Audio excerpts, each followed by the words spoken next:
one. Yo, yo, yo, what's up, everybody? Thank you for tuning in to yet again another fantastic indie creator interview. It is your Capes Crusader, Cody, and we are keeping it geekly with our good friend J. Michael Miller. How are you doing? And welcome to the stream. I'm so excited to break down Kid Cretaceous. We're both decked out in the swag. It's going to be a fire interview, man. How are you doing? Welcome to the stream. I'm good. I'm excited to be on Keeping It Geekly finally. Yeah, absolutely. Yeah, dude, you know, it's one of those things too. I don't know how I should feel. Like, I'm pretty excited that I have so many people wanting to be on, but I also feel really bad because I'm booked out till September. So, like, for instance, like yesterday, someone's like, hey, I got a campaign that ends in 30 days. I'd love to get on. And I'm like, I'd love to get you on, man, but I can't do anything. I'm booked out, you know, until September, like a month and a half. So yeah, I'm very happy that you're willing to wait that long to get on. Thank you, dude. It's great to see the success, and I would have been on earlier if there hadn't been some campaign issues in June. So we're good. We're here. So how's everything going for you as far as running on Crowdfundr? I know that is a new platform. You know, what's kind of been your experience working with them? Crowdfundr has been pretty good. There's some features on it that I really like. One of them is you can have a promo code, and I've got a promo code I'm going to tell everybody. It's still time, so you can save 5% on anything left on the campaign, and you can choose an all or nothing approach, or you can be funded no matter what. I found a decent amount of success because I had a small goal, and it's been pretty fun. Oh, that is awesome. I love that they give you the option to do that. And that promo code seems like it's a really cool feature as well. I don't think any of the crowdfunding platforms really use that. Yeah, the worst part is they don't have combined shipping yet. And I had to talk to them about it. They said they're working on it behind the scenes, but technically they have not got it set up and running. So if you need to buy a second copy or anything, let me know and I'll figure it out so you don't get overcharged on shipping. No, I gotcha. So before we get too far ahead of ourselves, give us a little bit of a breakdown of who you are and your break into writing comics. You know, when did you, I guess, officially start your journey as a indie comic creator?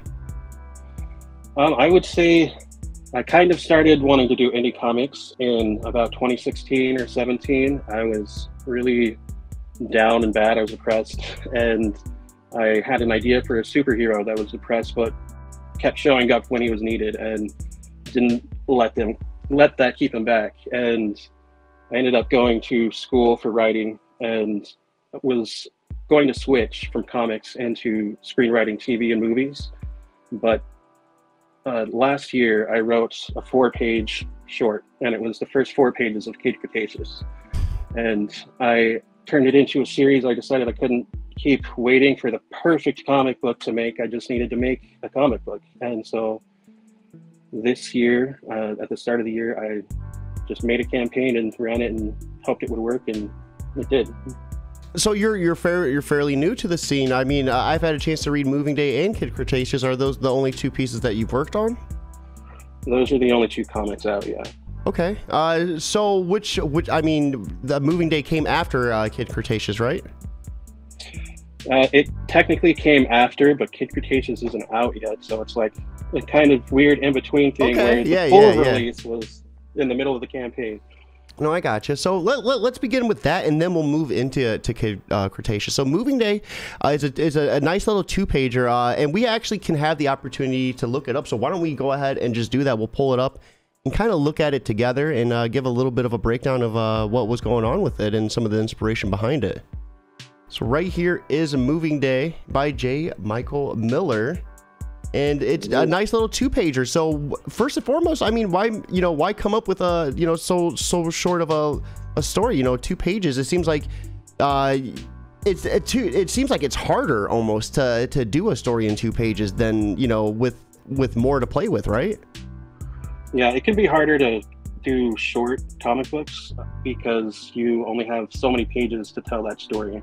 You have to set it up and have the big moment and then the finale, all 3 acts at least in 2 pages. And sometimes it's a slice of life story like this one, and it's a little bit easier. But I came up with it because I wrote a script. It was originally a little bit different. It was for By Visibility Volume 2. And I ended up not getting approved or selected for the anthology. And so I ended up deciding that I still wanted to make it. It was a stretch goal for my Kickstarter campaign when I ran it. And it was June, and I wanted to make something and have something out. And so I made a team that was all LGBTQ+ to that's put cool. it together. Yeah. The I letter really Lucas Gattoni. He's a really good letterer. He's worked on tons of indie projects. He's worked with DC on their latest DC Pride 2022. Oh, that is awesome. That's cool. Yeah, he did the Green Lantern Joe Moline story. That character design is really awesome too. I've seen I think in the latest Suicide Squad and War for Earth Part 3 that was a big influence in there as well. How'd you end up meeting this team? You know, did you put like a feeler out on Twitter, or how'd you come across these people? Well, I was going to put a feeler out, and I've kind of tried to put myself into the community as much as possible through Twitter. And I've followed a ton of people in the community that follow me back. And the artist is Dee Noonan, and she was actually the guest artist on Kid Cretaceous as well. And then the letterer, he's worked on a lot of LGBT projects as well. And Dee did the colors as well. And the editor was Michelle. She did The Color of Always. She's working with us on Atheris as the editor. Yeah, no. Yeah. It's so cool. So yeah. Give us a little bit of a breakdown of what we're looking at. You know, there seems to be a lot of symbolism packed into this. Yeah, there's a lot of symbolism packed into it. I kind of wanted it to be a comic book about the stuff that you pack up and you kind of hide and you don't want anybody else to see. Originally, the boxes had writing on them, and they would say like some more funny things instead of serious, and it would say like comics and anime, video games, stuff that you might have been ashamed of, even though it's part of who you are. And so I kind of wanted to figure out a way to express that in 2 pages, and I thought moving was a good way to do that. I really like it. Like, it almost felt like a metaphor to like how people fit themselves so neatly into boxes that society built for them. But this individual felt like they were cramped into a box, and then, you know, setting them free is the butterfly. What are the colors representations of? The colors the colors are for pansexual, so that's just being attracted to a person's personality instead of the gender mattering. And originally they also had a little bit more of a design on their shirt, and it was going to show the non-binary aspects. No, I really like this. Very, very like heartfelt comic. And yeah, are you gonna see anything else come from this, or is this a nice little one-shot for you? Are you gonna like build more out of this world? I haven't thought about it too much. I wouldn't have a problem revisiting the world, but I just kind of built that up. But my favorite part that didn't make it into there is the moving truck on that first panel. I originally wrote, and the company name was going to be Magic Movers, and they had a tagline underneath and said, "You shall not pass on our low daily rates." So what made you settle on the magic wand then? It was part of the Magic Movers, and okay, we just stuck with the wand.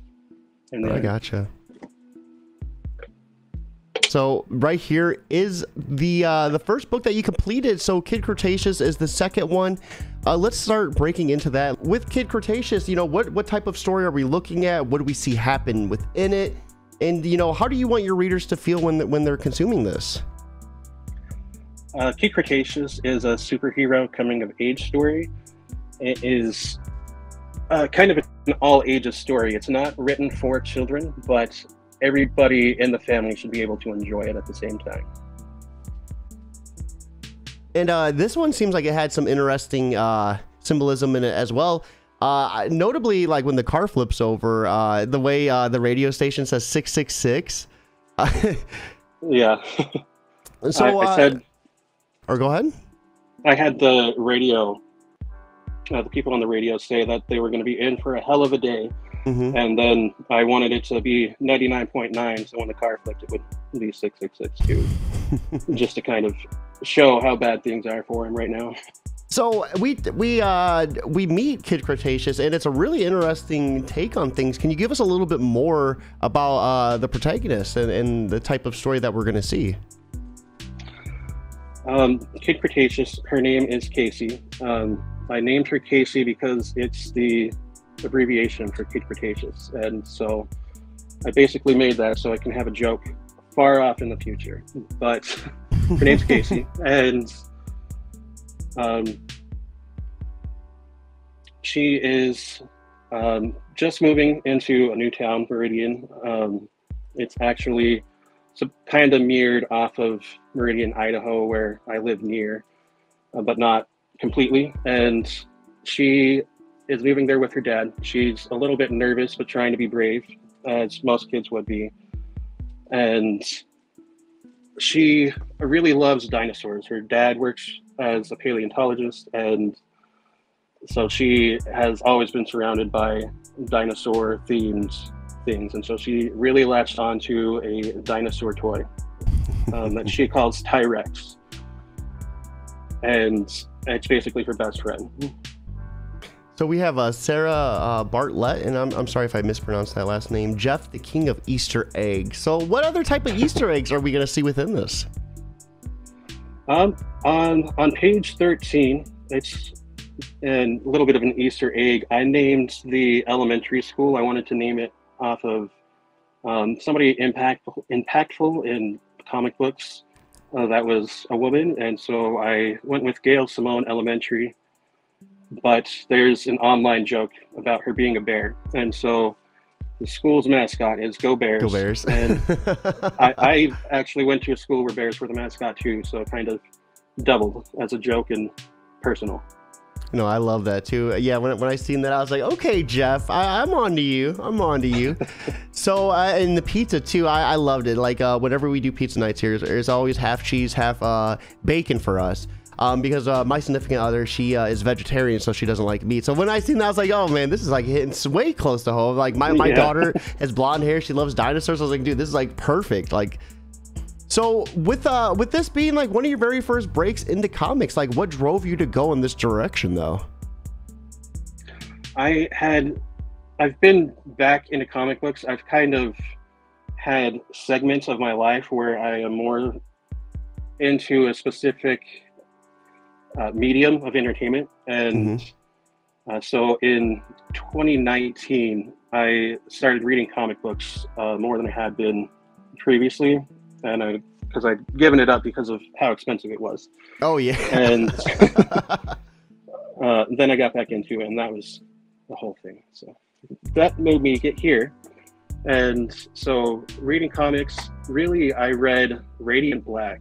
You interviewed Melissa Flores, part of the Thank you for that, by the way. Thank you for the tag and setting that up for me. Like, that was made possible because of you.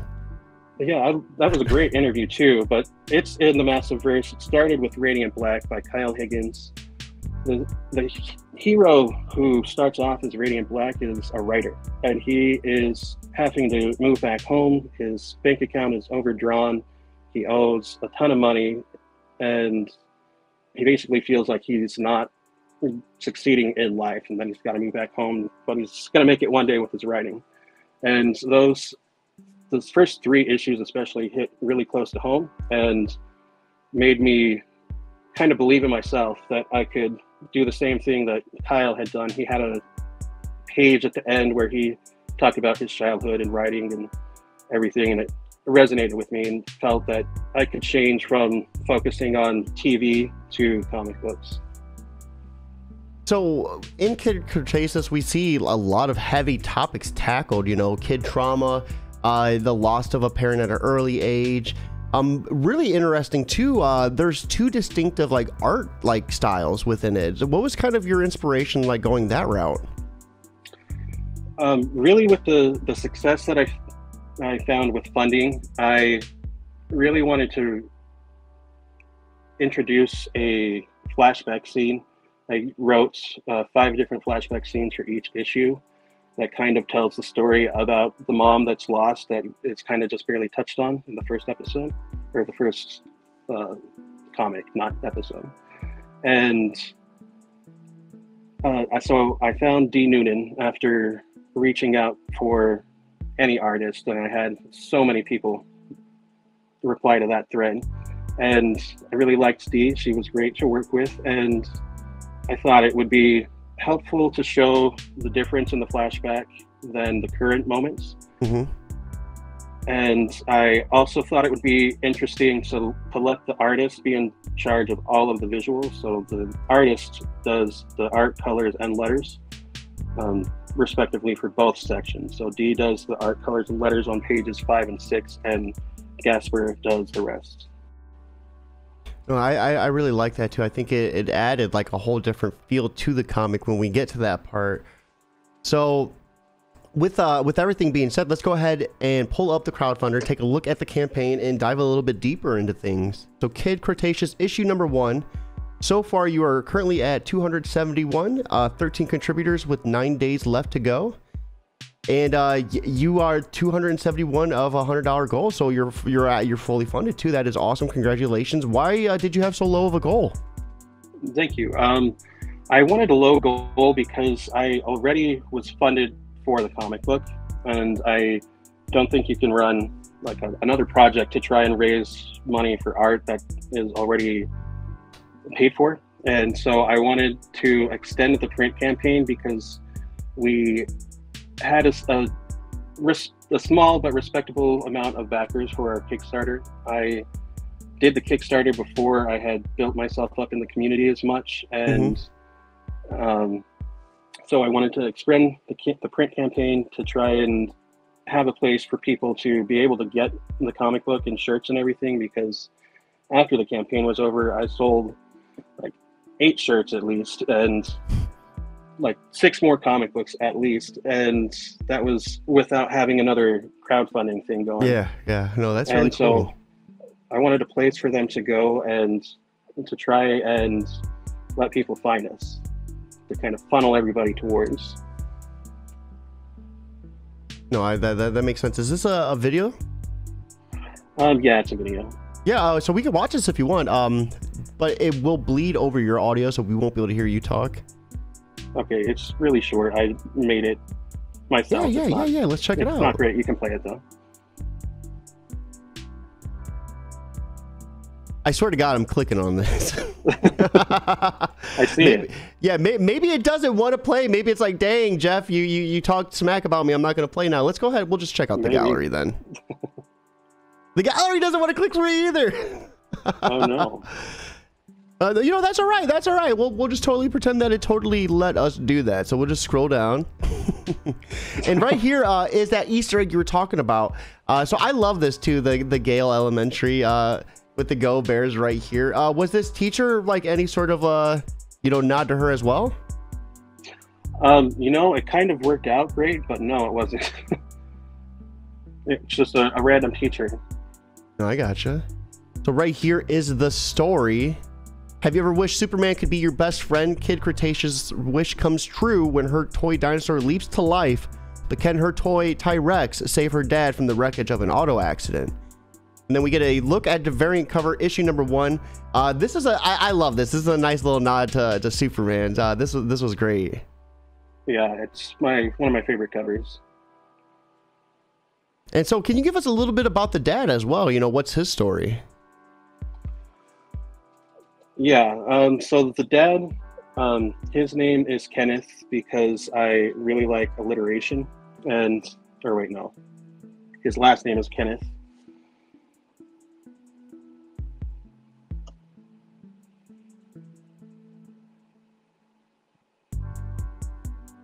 Are you thinking of something right now? it was freezing. I'm sorry. No. You're 100% good. You're 100%. No, that's fine. So yeah, he was a really interesting character. I know that he was he's gone through some trouble too. And you know, for me as someone, like, I lost my father when I was you know, her age, you know, Casey's age. So like, I related to this a lot.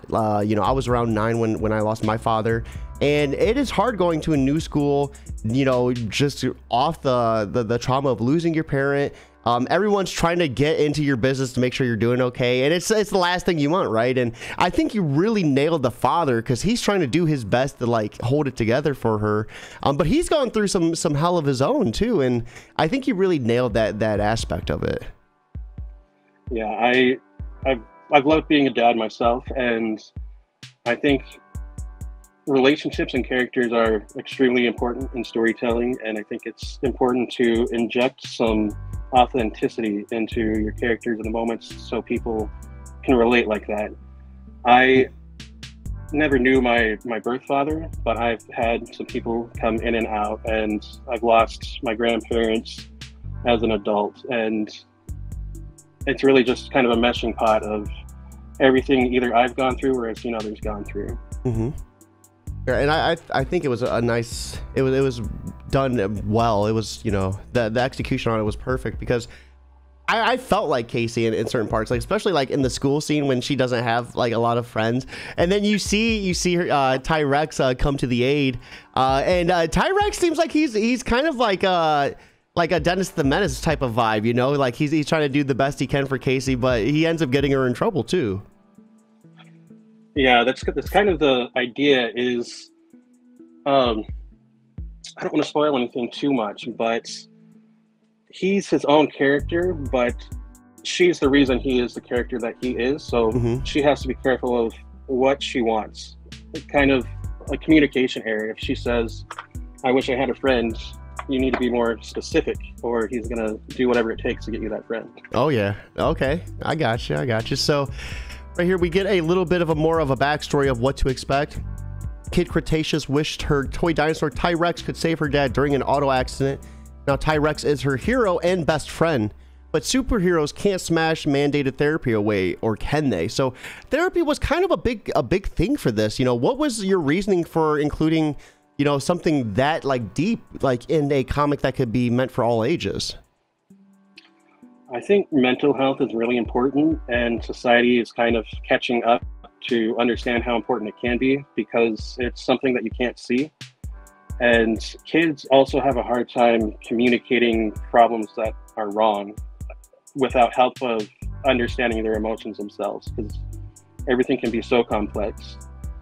And I have several issues with mental health that I've gone through and continue to deal with on a daily basis. And I just really wanted to approach it in a way that would show that kids go through this stuff too, and they're also doing their best. They're mini humans doing the same as adults. No, that's 100% correct, and I love the way you worded that, because they really are, and they're coming into themselves, and that's a hard transition for themselves too. You know, growing up and becoming, you know, older and growing into becoming a teenager and leaving and transitioning from that childhood, like, you know, atmosphere to growing up. It's a big thing to go through, really. Yeah, it really is. So right here we see a little bit more. The funds raised for this campaign are not to finance the creation of this comic, but to extend the print run, provide new rewards not previously available, additional shipping costs, and provide a place for new readers to come and enjoy our stories. So this is for fans of the Iron Giant, Toy Story, and Never Have I Ever. And just a little bit more right here too. The Idaho Pizza Company is a real place. Kid Cretaceous and Idaho Pizza partnered together to use their box likeness for your art. So like right here is on their box. On when they're having dinner for the half cheese and half pepperoni, that page is where it's got the Idaho Pizza box. Oh, and okay. Because of that, I commissioned Lane Lloyd to make that cover. No, that is cool. Yeah, and this is an awesome cover. It was because of this when he came out with head sketches. I was like, okay, I'm gonna commission a head sketch. Like, definitely killed it on this. Lane there, great. Absolutely. And then right here is another variant cover. This one was by D, correct? Yes. D made that as well. Yeah, the tower. Pretty insane. What is happening here? Is this based off like a tarot card? Yeah, it's based off of the Tower tarot card, which the Tower just means a big moment in your life that is going to change everything. And so this is kind of their Tower moment. Everything's changing. Everything feels like it's falling apart, but it might be for a good reason. So what is the crown right here a representation for? Is that typically on the Tower cards, or is this something to do with the story? It's part of the Tower card usually. So no, I love this. You got the dad, you got the Casey, you got Tyrex fallen. That's awesome. And then here are some of the reviews as well. So here's mine. I'll read this one. This is awesome. Number 1, 2. Thank you. So J. Michael Miller's Kid Cretaceous delivers the bond between daughter and father in a way that encapsulates the raw emotions of losing a parent in a comic for all ages. Gasper Sabator's unique style complements Miller's writing, keeping it family friendly with the ability to touch upon early childhood trauma. That, hey, I felt good. That was like the first poll quote I've ever done. And I was like, I think this is something. I think this is something. I'm doing something here. I liked it. It was good. So let's go ahead and check out some of the rewards. These are going to be the same rewards that are on the side, correct? Yes. Okay, I wanted to make sure we were killing 2 birds with 1 stone. So you can get the digital for $5, the physical for 10, both variants. So either one for 15, and then for $3 more, you have the foil variant. So is that going to be like a holographic? Yeah, it was going to be a foil. If we had enough interest in it, I was going to print it out so it was foil, kind of a shiny tarot card looking comic book cover. Oh, that is really cool. So for $4 more, you're going to get any 2 covers. So this is a really outstanding price. You could end up getting 2 variants, and you're going to end up saving a couple bucks doing it that way. Yeah. And then we have something interesting right here. So the Cretaceous crate. So this is a randomized box of goodies? Yeah, it's a randomized box of goodies. It features some dinosaur themed therapeutic items in a way. One of them I actually got out to show you is the dinosaur scale thinking putty. So you just kind of fidget with it in your hands and think with the putty, and it's got dinosaur scales. Oh, that's so cool. And, that's inside the crate. Yeah, that is awesome. I love that. And then the retail bundle for $40. So you're going to get, is that 5 copies? Yes, 5 copies for 40. So yeah, 5 copies. That's a really good price as well. Use promo code early bird through July 4th to receive $2 off your order. So is that already over? That's over, but you can use promo code still time to save 5%. And then this excludes t-shirts as well. So here are some of the add-ons that is available. So you can get a shirt with the logo or the variant covers on. So yeah, we're both wearing the shirts right now. And very good quality too. This has already been washed a handful of times. I'd say at least 5 times. And it has not bled at all. It hasn't faded. So you definitely found a really good printer. Yeah, I like the shirts. Some of the stretch goals. So at 250, you're going to unlock the indie bundle. All backers will unlock a indie digital bundle featuring 6 comic books by other indie creators. And I think you're pretty close to that, right? Or you already passed that. So yeah, you already hit that. Yeah, cool. So you are actually nearing your other stretch goal, which is at 500, the digital wallpaper unlock. So a high quality image of 3 comic covers will be sent to all backers, including tip jar backers as well. That's really cool. So anyone who's even tipped $1. Yep, and everybody's going to get all the digital rewards basically. And we're pretty close to the other stretch goal too. That one's for backers. We're almost halfway, and if we get to 30, everybody's going to get a free print of the Lane Lloyd Kid Cretaceous. Oh, that's awesome. That is awesome. So here's a look at the timeline as well. The artist currently completing the last 8 pages. So the campaign ends July 31st. And then August, Crowdfundr collects all of the pledges to provide a 1-week window to fix any payment errors. And then in September, physical rewards will be completely fulfilled and most should have been delivered. So a pretty good timeline there. And then so here is a shout out to some of the creative team as well. If you want to go ahead and give a shout out to some of the artists. Yeah. Gasper Sabater, he's a freelance illustrator and he's a story artist in comics. He's worked on projects in Argentina and abroad. Dee Noonan, I've talked about already. She did the art, colors, and letters for pages 5 through 6, and she did the variant cover, and she also did Moving Day. She's a sequential artist and illustrator from Texas. She lives near Uvalde, actually. She's worked on comics such as Cretaceous, I See, Bad Spirits, Sinkhole, and more. Diki Ramdani, she made that homage cover to the Superman one that you said you liked earlier. Yeah. She's an illustrator from Indonesia and specializes in a retro style like the 60s and 70s, and that's why I picked her for the homage cover. And then Lane Lloyd, they're a cartoonist from Maryland. They've created covers and interiors for comics such as Transformers, Ex Machina, Death Comes for the Toymaker, and more. Yeah, Lane's been killing it. I love it. I love it. Yeah, they have. So here is a preview. So below is a preview of pages 5 through 6. But if you can't wait, you can read the first 12 pages on Global Comics. So you can actually go to Global Comics and check out the first 12 pages for free. So this begins 10 years ago, and I thought this was really interesting too. So what was some of your inspiration for starting it off like this, like with them kind of talking about her being pregnant? So I wrote 5 flashback scenes already, so they could be put into each issue. And Dee did really great with the colors on this. I really like the yellow. It brightens everything up and shows how happy things were 10 years ago. Mm-hmm. They were excited to be a parent, and each flashback is supposed to kind of show how the family grew together, and then what made the mom not be there anymore, I guess. Dang, for her mom to exists to make you sad. Yeah, he was so happy to be a dad too. I love that. I mean, I had that same feeling too when I found out I was going to be a father. Very excited. And then I love this too. You know, I'm going to be hangry. So right here is a nice little throwback. Is this like a restaurant from around your area? No, that one I actually looked up. I can't remember where I looked it up. I think it was New York, and because they are moving to Meridian, a smaller place from where they originally were, to try and get away from everything and the past bad memories from the tragic incident with the mom and all of that.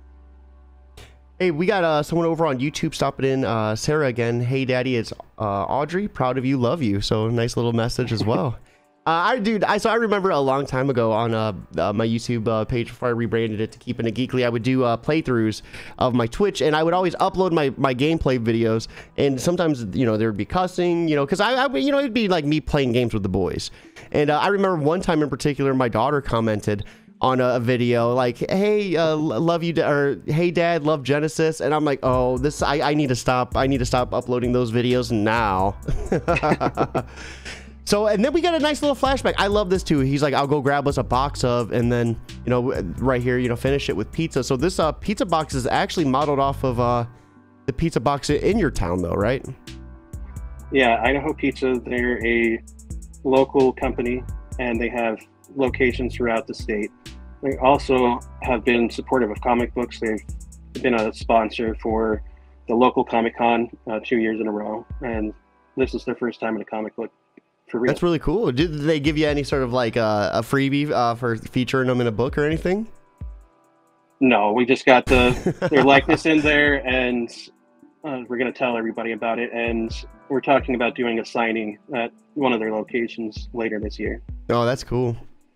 So right here are the risks and challenges we're looking at. The comic book graphic novel industry is incredible. In 2021, sales more than doubled with more than 825 million sold. That's a lot. Holy crap. So yeah. The script's complete. The first 16 pages finished. There's no doubt this project will be completed. Basically, you guys really can't control anything outside, like you know, pandemics or paper shortages. So anything like that, there's nothing you can do. So it's all kind of out of your hands. Now on here, because I'm still kind of new to navigating Crowdfundr, did I miss anything going through this campaign? No, you didn't miss anything. You can see the updates and everything. I've showed a couple more pieces of art there, but other than that, no, there's not anything there. The book now, though, the art is completely finished. The letters are completely finished. I just need to format it properly for the printer and get everything ordered. So we're a little bit ahead of our timeline. But that's good, though, right? I wanted to under-promise and over-deliver. Hey, I think that's always the best route to go. Let me go ahead. We'll close out of this, and we'll go back to our main screen. So, Jay, after going through that campaign together, what would you like to say to anyone that's kind of on the fence about backing Kid Cretaceous? You know, maybe they're hesitant or anything. What would you like to say to them to kind of push them over that? I don't think you're going to be disappointed. I've seen kids scream excitedly about dinosaurs being inside of oatmeal. So if it's inside of a comic book, they're going to like it even more. And everybody that has had a chance to read it has had something positive to say about it. So I think anybody who picks it up and tries it will at least enjoy it. If they don't, they might not love it, but they'll at least enjoy it. But everybody else should love it. No, absolutely, absolutely. And with that being said, we are nearing the end of this podcast. But before we end, and I'm sure you've already heard this a billion times since you watched this podcast, I always love ending this show on a nice note for anyone that might be new watching, because as much as this is a podcast that is to promote you and your book, it's also a nice little learning tool for anyone that might be new creating a comic, you know, maybe their first time. So with that being said, for anyone that's out there struggling to get their idea started or to even just get the process begun, what type of advice would you offer them to get pushed through that barrier just to get started on their book? I would say that it's important to not beat yourself up if you are not actually writing with your hand or on a laptop. Living your life is an important aspect of writing. You will be inspired by the things around you. You will watch a TV show and hear a line that might make you think of an idea completely separate. And so really the whole process is part of writing. And so don't beat yourself up too much. Trust yourself that you will get it done eventually. Not eventually, but you'll get it done if you are just always putting in some kind of effort. No, I think that is a really outstanding piece of advice. I know, you know, sometimes for me, I might not be able to knock a block of things out like in one consecutive go, but like doing chunks, you know, every day. There was a big, I forgot what the quote said exactly, but it was like there's a tree and you can spend all day chopping it down, but taking 5 good swings at it a day, you know, eventually that tree's going to fall no matter what. So I love that idea and that mentality with it. Jay, thank you so much for coming on here and breaking this down. This interview has been one in the making for quite some time, and I had a blast. I hope this was an awesome time for you too. I loved learning more about Kid Cretaceous and everything in between, man. Yeah, it was great. I love the show. It's a blast. No, absolutely. So everyone watching, you do have the opportunity to read both of J. Michael, excuse me, both of his creations on Global Comics. You can get the first 12 pages of Kid Cretaceous in its entirety. Check it out. It was such an awesome read, and you are doing yourself an injustice by not backing this book.